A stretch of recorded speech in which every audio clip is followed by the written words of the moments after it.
The chairman, who suffered from anorexia, smelled the aroma of fried rice. In an instant his appetite surged. He followed the scent to a roadside food stall. He eagerly ordered a plate of fried rice. The man reminded him that he needed to line up to order. Cutting in line would cost $999.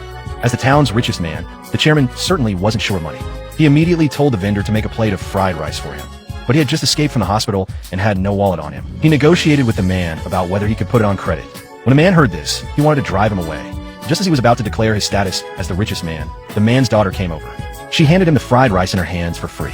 The chairman felt revitalized after only one bite. This made the anorexic chairman sing its praises. Suddenly, two thugs ran up to harass a customer who was eating fried rice. Seeing this, the man threw a kitchen knife to fend off the attackers on behalf of the customer. That enraged the two thugs, but the man easily knocked both of them down. At that moment, they heard the city inspectors had arrived.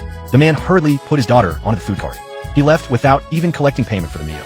The chairman didn't have time to return the bowl to the man. Medical staff arrived and took him back to the hospital. After examination, the chairman's physical condition had clearly improved.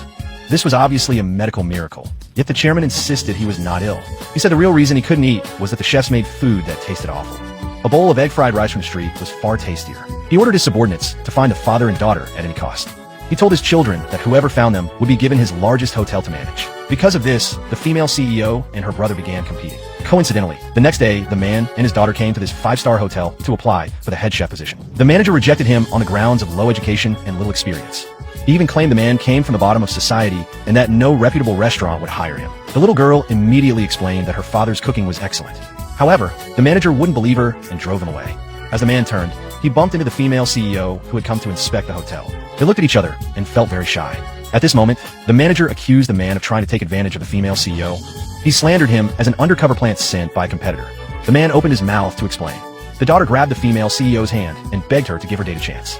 The female CEO felt the man didn't look like a cook, but for the sake of the little girl, she let him try his dish. The manager ran frantically to the kitchen. He ordered the lazy head chef to get the stove going and start cooking immediately.